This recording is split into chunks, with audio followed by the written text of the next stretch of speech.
Morning, folks. We're live again this morning. Today is Thursday. Looks like it's going to be a fantastic day. Just putting live on all other channels as well. So everyone is live on everywhere. Now we are live everywhere, which is fantastic. So hope you all are going to have a good day. And the weather forecast looks great for the weekend, which is brilliant. So this morning I want to talk about something very simple. One question I get asked a lot for people who are sending in CVs and doing job applications is, should you put on your CV if you're dyslexic? And that's a big question. That's a big question. And it's a question that can only be answered if you really know the company. So first of all, there's an awful lot of companies out there who say they embrace neurodiversity, but they don't. Now, equally, there's a lot of companies I've worked for over the last number of years who do embrace neurodiversity and have been working on it extremely hard to make sure that their company is a company that embraces all skills, all qualifications, all experience, and neurodiverse people and neurotypical people. And they work very hard to ensure their company embraces all those skill sets. But there are still a lot of companies who say they welcome people who are neurodiverse, like dyslexia, dyspraxia, ADHD, but they're not. They're saying it, but they're not actually doing it. They're saying it because they believe at the moment it's the sexy thing to do to say that, but they don't actually embrace it. So with that in mind, and an awful lot of forms too, a lot of people say to me on an awful lot of application forms for certain types of jobs, they ask you, do you have a disability, which is a word I hate, or are you neurodiverse? And they don't know whether to tick that box, whether to make it easier for them, whether to make it harder for them. Will actually be that, if they are dyslexic, dyspraxic, will that be taken on board and weighed against them or weighed for them? And it's very hard to know the answer to that question, depending on the company. And this is what it all comes down to. Who is the company? Who is the company, and how well do you know them?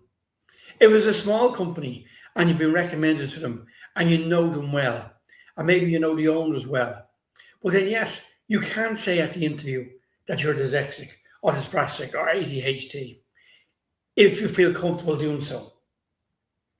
And the challenge with this is, like, if you know the company and you believe they'll take that on board, and you believe the company maybe are looking for people who are neurodiverse. It could be an architect firm, it could be a graphic designer, it could be in the film industry, it could be one of those companies that are screaming out for people maybe in coding and in programming, and they know that people who are neurodiverse, dyslexic, dyspraxic, or autistic are very good and fantastic in that type of job environment. They're very good at finding problems and solving problems. They're very good at figuring out what's going wrong and how to make it go right.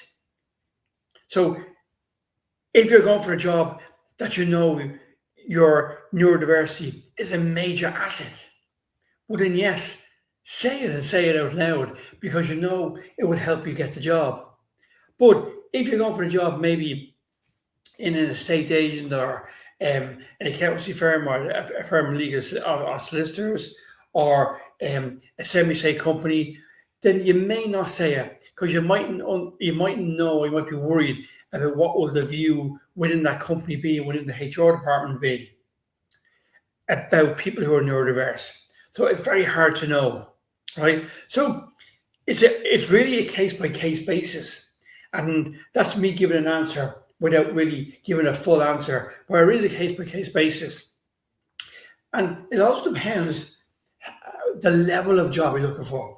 If you've done very well in your industry and you're going for a high-level job like an MD, chief accountant, CEO, head of HR, and maybe you have a lot of experience underneath your belt, well then you're not really worried about what you're going to say, because you're bringing all this experience with you from your last work and your last jobs. And as part of that experience, your experience of being neurodiverse has actually helped you. Your dyslexia, dyspraxia, autism, ADHD has helped you gain all that experience and become a serious player in your industry. Well, then there's nothing wrong with saying I'm neurodiverse. Nothing wrong at all whatsoever. But it's more people who ask me this question are looking for a lower level in the job spectrum. So they're not going for MDs. They're not going for CEOs, or they're not going for financial directors. Maybe they're just going for a normal accounts clerk. Maybe they're going for a junior in the HR department, or they're going for a sales role, or they're going for a marketing role, but they're not going for the top role in that company. That's where they find it harder what to say and who to say it to. And that's why they ask that question, should I say it on my CV? So you just have to understand that if you're going to tell a company that you're neurodiverse in the job interview, you need to know that company well. You need to know the people who you're going. Do you know the people who you'll be talking to? Do you understand who they are? Do you understand the role? And then, do you feel comfortable telling them that you're dyslexic? One of the big things is an awful lot of people who are neurodiverse still don't feel comfortable telling other people that they are. They don't feel comfortable in telling people that they're dyslexic, dyspraxic, autistic, ADHD. And especially they don't feel comfortable telling someone who is new to them and who maybe they're meeting for the first time. And that's a big factor as well. That if you're going into a job interview and you're going to tell someone that you're neurodiverse, you have to have the confidence to tell them. And that's why the more experience you have in your workplace, if you are going in for a top level job, like managing director or head of marketing or head of sales, you're going to have that. You're going to be comfortable telling someone because you know how it's worked for you and helped you all along. But if you're going on a more junior level, you won't have that experience of being comfortable saying it to someone. So my advice to you is do a bit of research in the company. Is this company that you're going for a job for looking for people who are neurodiverse? If they're looking for people who are programming, coding, architects, graphic design, all those type of roles, then they will be definitely looking for people who are neurodiverse.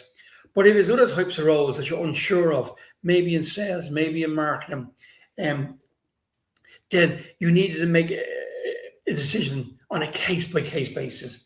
And it's not an easy decision to make. Now, you can always tell a company after you get the job. And I know people who have told companies, and then because they haven't got the job, believe they haven't got the job because they told them they were neurodiverse. But that may not be the case. Maybe you as an individual didn't suit that role, didn't suit that job, didn't suit that person. Maybe your experience didn't suit the role you were chasing. But there's nothing saying after a period of time when you're comfortable and you get to know the company well, you get to know your bosses, the owners of the company, the directors, nothing saying after a period of time that you can then go and decide to tell them that you're neurodiverse. Nothing whatsoever. But make sure you're comfortable doing that. That's important. If you are looking for any tips, any free training videos, we have a load of stuff up on the paragraphchallenge.com. We're also releasing this week our new maths program for Maths Made Easy. And we have addition, subtraction, multiplication, division. So if you have a child in school and they don't have the basics of maths, and so maybe they're in junior school or primary school, and they're going into secondary school, or maybe they're still staying in primary school for a year or 2 years, but you feel that maths is bad because they don't have the basics of maths. They've missed the basics. Well, in this maths program, it's an online maths program, will suit you down to the ground. It's going live on the paragraphchallenge.com and sometime today. So look out for that. And you can do your child can do it at their own speed. You can do it with them. It's a well thought out program. It's based on Anne-Marie's 20 years experience of helping people around neurodiversity, dyslexia, dyspraxia. But you don't have to be neurodiverse to do our maths program. You could just, maybe a child, maybe they're out sick, maybe they're anxious, maybe they don't go to school very often, and they've missed the basics of the maths curriculum, and they need that to help them get to the next stage and to understand maths as a whole. Well, that program is going on sale in the next 24 hours. That's all from me for this morning, folks. Thanks for joining me. Really appreciate it. And I'll be back tomorrow being Friday. So have a great day and take care of yourself.